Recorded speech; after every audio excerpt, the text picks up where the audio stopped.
जय जय श्री कृष्णा, जय जय श्री राधे। मित्रों, मैं महेश पाठक श्रीधाम वृंदावन से, हमारा YouTube का channel Jyotish Seva Vrindavan. Welcome to our YouTube channel Jyotish Seva Vrindavan. आप सभी का हम स्वागत करते हैं और आपके स्वास्थ्य की कामना के साथ सर्वे भवन्तु सुखिनः, सर्वे सन्तु निरामया, सर्वे भद्राणि पश्यन्ति, मा कश्चित् दुःख भाग् भवेत्। सबके स्वास्थ्य की अच्छी कामना के साथ आज बात करते हैं अप्रैल महीने में वृष राशि की। उससे पहले आज का विचार, वक्त से पहले भाग्य से ज्यादा कभी भी किसी को नहीं मिलता है, और जो भी मिलता है वही मिलता है जो हमारे मुकद्दर में लिखा होता है। उससे ज्यादा की उम्मीद ना करें, जो मुकद्दर में लिखा है उसी में संतोष करें। जय जय श्री राधे। आज की बात करते हैं वृश्चिक राशि का अप्रैल महीने का जो मासिक राशिफल है वो कैसा रहने वाला है। वृश्चिक राशि वालों का इसी के बारे में बात करेंगे। जानते हैं आपका स्वास्थ्य कैसा रहेगा, आपकी शिक्षा कैसी रहेगी, पारिवारिक जो जीवन है वो कैसा रहेगा, लव रिलेशन, प्यार,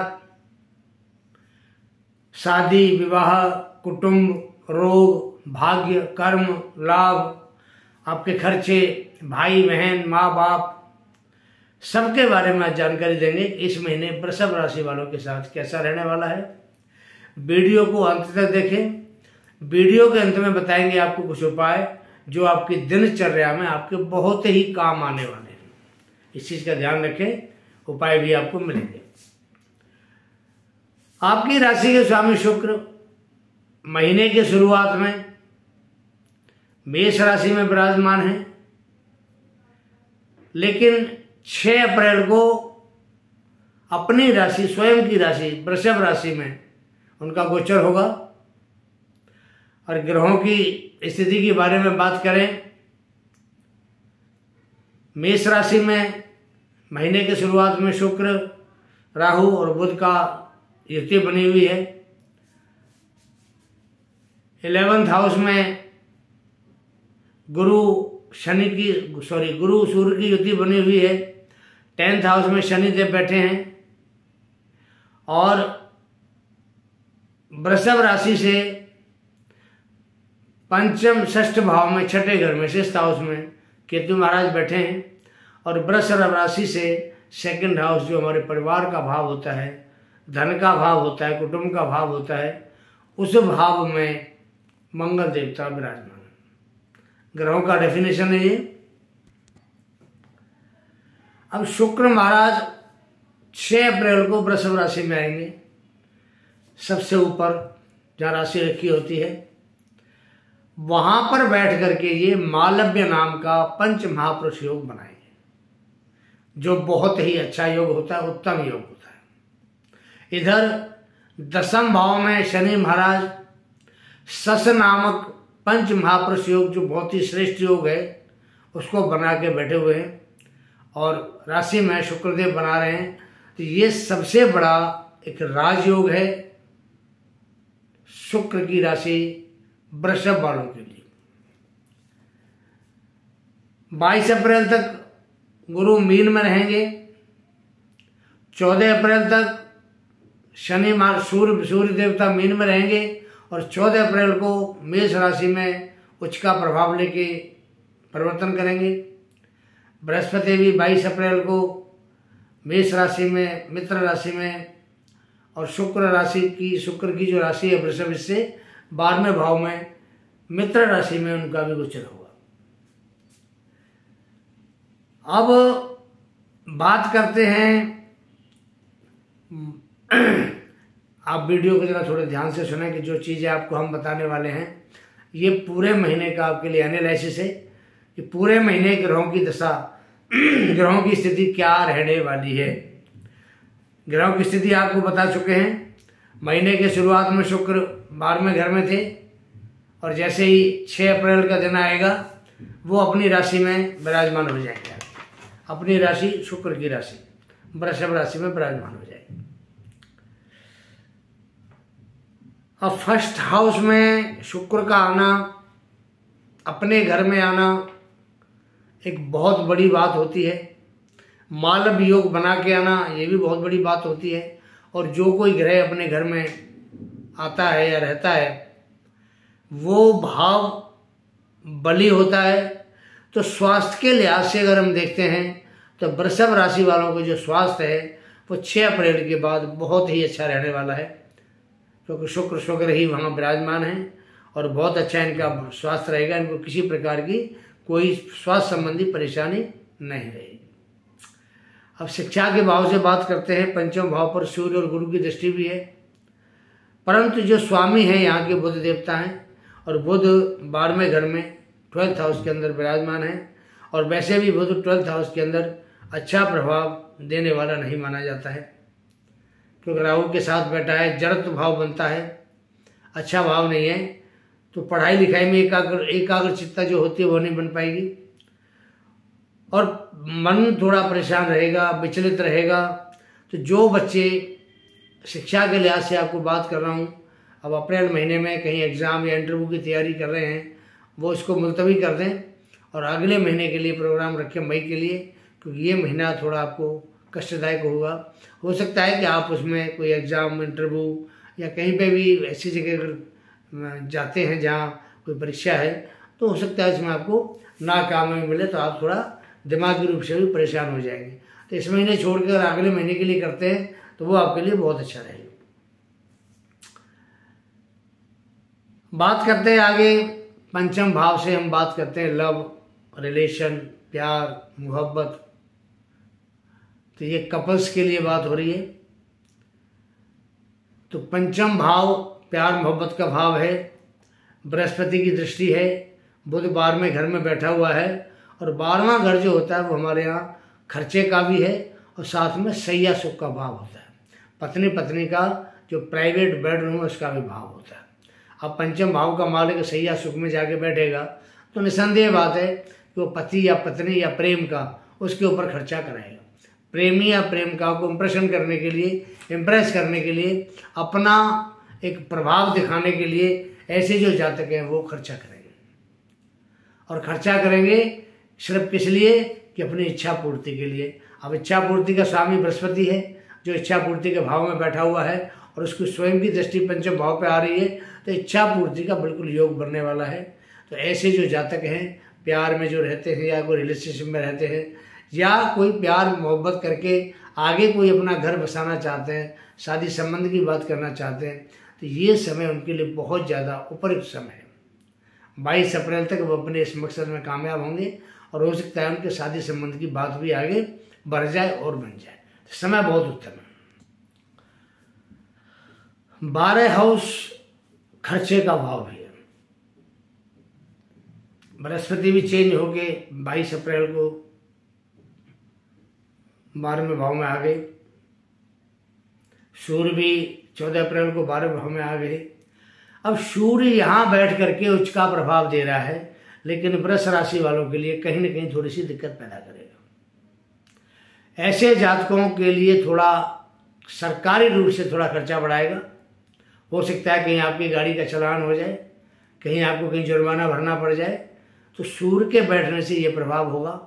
और बृहस्पति के यहाँ 12वें घर में बैठने से मंगल कार्य, अच्छे कामों में पैसा खर्च होगा। बृहस्पति शुभ ग्रह है, शुभ काम पर खर्चा कराएगा। ब्याह की, शादी की, संबंध की बात चल रही है, आपने घर में कोई मंगल कार्य करना है, घर में कोई खुशी का वातावरण बन रहा है, तो वहाँ जो खर्चा है बृहस्पति के द्वारा होगा। तो 14 अप्रैल के बाद और 22 अप्रैल के बाद आपका खर्चा बढ़ेगा और खर्चा बढ़ेगा तो उसके साथ साथ आपको थोड़ा सा अपने हाथ को भी थोड़ा खींचना पड़ेगा, दबना पड़ेगा। अब 14 तारीख को जैसे सूर्य देव 12वें भाव में आते हैं आपके 12th हाउस में, तो यहाँ बैठ करके राहु बैठा हुआ है, तो राहु के साथ उनका प्रभाव ठीक नहीं है। पहला गलत प्रभाव होगा कि पितृ दोष का निर्माण करते हैं राहु और सूर्य। और दूसरा प्रभाव होता कि सूर्य को ग्रहण लगता है। तो मैंने अभी आपको बताया, कोई सरकारी जुर्माना, कोई गाड़ी पे चलान या कुछ और भी जहां आपको सरकार को पैसा देना पड़े, ऐसी न कोई दिक्कत आपको 14 अप्रैल से लेकर के और 30 अप्रैल तक बननी संभव है, बन सकती है। इस चीज़ का थोड़ा आप ध्यान रखें। मंगल दूसरे घर में बैठा है, द्वितीय भाव परिवार का भाव है, और मंगल जैसा ग्रह यहाँ बैठता है, थोड़ा सा परिवार के अंदर कहीं ना कहीं डिस्प्यूट जरूर कराता है, आपस में मतभेद जरूर देगा, क्योंकि मंगल पापी ग्रह है और मिथुन राशि उसकी शत्रु राशि है। तो परिवार में कहीं ना कहीं कलेश होगी। अब किसकी वजह से होगी? क्योंकि ये सप्तम भाव का कारक है, मालिक है। अब मालिक बनने के बाद अगर ये परिवार भाव में बैठेगा तो पत्नी को लेकर के घर में, परिवार में कहीं ना कोई वाद विवाद संभव है। इससे आपको थोड़ा बचना चाहिए। छोटी छोटी बातों को इग्नोर करें तो आपको फायदा होगा। अभी बात करते हैं आगे। बृहस्पति की दृष्टि सप्तम भाव पे है 22 अप्रैल तक। अब सप्तम भाव पे बृहस्पति दृष्टि का मतलब शादी के संबंध, शादी की बात, मंगल कामना के शुरुआत, ये बृहस्पति कराएंगे। किसी की शादी नहीं हो रही है, बात कराएंगे। शादी की बात चल रही है, पक्की करा देंगे, शादी हो जाएगी। तो बृहस्पति का दृष्टि देना सप्तम भाव पे, ये एक बहुत ही अच्छा पारिवारिक जीवन के लिए, पति पत्नी के लिए बहुत अच्छा है। और पति पत्नी में अगर बाय द वे कहीं थोड़ा विवाद भी है, कोई मतभेद रहा पीछे, तो बृहस्पति की दृष्टि से वो मतभेद दूर हो जाएगा। बृहस्पति सौम्य ग्रह है, पावरफुल ग्रह है, और सप्तम भाव जैसे भाव पर दृष्टि देता है तो प्रभाव पॉजिटिव रहेगा, अच्छा रहेगा। पति पत्नी का जो संबंध है मधुर बनेगा, प्यार बढ़ेगा, आपस में डिस्प्यूट दूर होगा, और मन में कई बार कुछ ऐसी बात आती है, बहुत सारी बातें निकल के दूर चली जाएंगी, क्योंकि शुक्र की दृष्टि भी सप्तम भाव पे है। अब शुक्र भी शादी का कारक है और बृहस्पति भी शादी का कारक है। शुक्र पुरुषों की शादी में स्त्रियों का कारक होता है, और बृहस्पति जो लड़कियां हैं, औरतें हैं, उनकी शादी में पुरुष का कारक होता है। अब दोनों कारक है, दोनों गुरु हैं, और दोनों की दृष्टि सप्तम भाव पे, तो दोनों अपने अपने फील्ड में लाभ देंगे। और बहुत अच्छा है अप्रैल का महीना इन राशि वालों के लिए, जो वृषभ राशि के लिए जाने वाला है, बहुत अच्छा समय रहेगा। बात करेंगे सप्तम भाव की, बात और भी करते हैं। देखिए, सप्तम भाव व्यापार का भाव है। अब व्यापार, पार्टनरशिप, या कोई भी काम करते हैं, कोर्ट कचहरी का भी भाव है, तो इनमें बृहस्पति की दृष्टि से आपको लाभ मिले। और सप्तम भाव जब व्यापार का भाव मान के चलते हैं, तो व्यापार का जो मालिक है शनि महाराज स्वयं अपने घर में बैठा है, सस नामक योग बना के बैठा है, तो इससे बढ़िया सोने पे सुहागा क्या होगा। व्यापार का मालिक व्यापार में बैठा हुआ है, व्यापार भाव सप्तम से देखते हैं, वहाँ बृहस्पति की दृष्टि आ रही है, बृहस्पति के साथ सूर्य की भी दृष्टि आ रही है, तो सूर्य की दृष्टि आने से भी व्यापार बढ़ता है। सरकार से ऐसे जातकों को कहीं ना कहीं व्यापार में, जैसे सरकारी टेंडर है कहीं भरे जाते हैं, वो निकल आते हैं, तो उससे फायदा होता है कि सरकारी की और ठेकेदारी का काम मिल जाता है। तो ऐसे जातकों को व्यापार में बहुत लाभ रहने वाला है। और सबसे बड़ी बात क्या है कि ये जो समय है बहुत अच्छा समय है, व्यापार बहुत उन्नति पर रहेगा आपका। जो जॉबलेस हैं, जॉब बढ़िया रहेगा। अब मैं कुछ महिलाओं की बात करता हूँ, बहुत सारी महिलाएं कहती हैं हमारे बारे में तो आप कुछ बताते नहीं हैं। तो जो वृषभ राशि की महिलाएं हैं, उनके लिए ये समय बहुत उत्तम, बहुत बढ़िया समय है। क्यों कि वृषभ राशि का स्वामी राशि में बैठा हुआ है, बुद्धि तेज होगी, श्रृंगार का सामान ज़्यादा इकट्ठा कर पाएंगी, बढ़िया मेकअप करा पाएंगी, अच्छा उनके पास पैसे का स्रोत रहेगा। और ऐसी जो महिलाएं बिल्कुल एकदम टिप टॉप रह के अच्छी तरह अपना मेकअप करके, और पूरा महीना बहुत उनके लिए अच्छा रहने वाला है। जॉब जो करती हैं उनके लिए भी महीना बहुत अच्छा रहने वाला है। और जो घर परिवार में रहती हैं, अपने समाज में बच्चों के माध्यम से देखा जाए तो इनका समय बहुत बढ़िया उत्तम रहने वाला है। तो जो महिलाएं हैं उनके लिए समय बहुत बढ़िया है। अब कुछ किसानों की बात करते हैं। देखिए, शनि महाराज स्वयं कर्म भाव में बैठा है, और शनि जमीन का कारक है, और बृहस्पति वो भी जमीन से संबंधित जो सामान निकलता है उसका कारक है, क्यों बृहस्पति जीव है और शनि हवा है, शनि जमीन भी है, जमीन से निकलने वाली चीज़ों का कारक भी है। तो शनि जहाँ बैठा है, इस पर किसानों की खेती का समय चल रहा है, बहुत उत्तम समय किसानों के लिए। फसल तैयार है, फसल आ रही है और अच्छे फसल पर उनको फसल के दाम अच्छे मिलेंगे, तो किसानों के लिए भी ये समय बहुत उन्नतिदायक है। मैंने भी आपको कहा था सरकार से ऐसे किसानों को फायदा मिलेगा। भाई अपनी फसल को और वो सरकार को बेचेंगे तो उनको बेनिफिट मिलना है, फायदा मिलना है, लाभ होना है। तो कुल मिला के किसानों के लिए बहुत अच्छा समय है। तो ये जो शनि का समय चल रहा है, शनि दशम भाव में, कोई शनि से संबंधित मशीनरी लेना चाहते हैं, वाहन लेना चाहते हैं, कोई इलेक्ट्रॉनिक का सामान लेना चाहते हैं, मकान खरीदना चाहते हैं, ज़मीन लेना चाहते हैं, कहीं भी पैसा इन्वेस्ट करना चाहते हैं, और सोना भी खरीदना चाहते हैं, तो ऐसे लोगों के लिए ये महीना बहुत बढ़िया है। आप पैसे का इन्वेस्ट करना चाहते हैं, इन्वेस्ट कीजिए, आपको बिल्कुल भी दिक्कत परेशानी नहीं आएगी। आपका पैसे जो जहाँ भी आप इन्वेस्ट करेंगे वहाँ से आपको पूंजी विद इंटरेस्ट वापस आएगी। ऐसा नहीं है कि आपने पूंजी लगाई तो पूंजी वापस देना है, पूंजी वापस आएगी, विद इंटरेस्ट वापस आएगी और बहुत अच्छा रेस्पॉन्स आपको मिलेगा इस महीने के अंदर। आप पैसा इन्वेस्ट करिए, बिल्कुल भी परेशानी कोई ग्रह गोचर बहुत ही अनुकूल है। शुक्र बढ़िया, बृहस्पति ठीक है और शनि महाराज ठीक है। तो ये जो ग्रह है इन्वेस्ट करेंगे तो ये तीनों ग्रह आपको लाभ देंगे, किसी प्रकार की कोई भी परेशानी आपके लिए नहीं है। अब मैं आपको थोड़े से उपाय बता देता हूँ। देखिए सबसे पहली बात क्या है कि जो बृहस्पति अगर किसी का खराब है तो ऐसे लोगों को क्या करना चाहिए। दो बात अपने बारे में कहूँगा। जो दर्शक मुझसे नया जुड़ रहे हैं, बिल्कुल नया, मेरे चैनल में पहली बार आए हैं, उनसे मेरी गुजारिश है कि सबसे पहले मेरे चैनल को सब्सक्राइब करें, लाइक करें और वीडियो को शेयर करें। एक बेल आइकॉन आता है ऑल का, उसको दबा के ऑल करें ताकि हम जो भी वीडियो बनाते हैं इसका नोटिफिकेशन सबसे पहले आपके पास पहुंचेगा। शेयर करने के लिए मैं इसलिए बोलता हूं कि आप शेयर करेंगे तो जो जानकारी मैं आपको दे रहा हूं आपके द्वारा वो आपके मित्र तक पहुंचेगी, इसलिए शेयर करना बहुत जरूरी है। हम कुंडली का विश्लेषण करते हैं। किसी को अपने बारे में जानना हो, अपने समय के बारे में जानना हो, अपने ग्रहों की दशा महादशा के बारे में जानना हो, अपनी जन्म तिथि जो भी है आपकी, हमारा नंबर आपके सामने आ रहा है, व्हाट्सएप कीजिए, टाइम व्हाट्सएप कीजिए बर्थ का, और बर्थ का जो प्लेस है वो हमें व्हाट्सएप कीजिए। तो जो भी सटीक समाधान आपके लिए होगा आपको बताया जाएगा। मैं आपको एक बात और बता दूं, हम लोग भगवान नहीं हैं, हम एस्ट्रोलॉजर हैं। हमारा काम मैथ करना, गणित करना कि कौन सा ग्रह कहाँ बैठ के कहाँ क्या फल आपको देगा। कई बार क्या होता है कि हम अपनी तरफ से सही प्रेडिक्शन करते हैं, तो कई बार एक दो आदमी कहते हैं जी आपने कहा था कि फलानी तारीख को ऐसा हो जाएगा, ऐसा हुआ नहीं है। तो भैया मैं इसके बारे में बता दूं, मालिक ऊपर बैठा हुआ परमात्मा, सब कुछ करने वाला वही है। हमारा काम तो एक मीडिएटर है, हमने तो उसकी बात आप तक पहुँचानी है।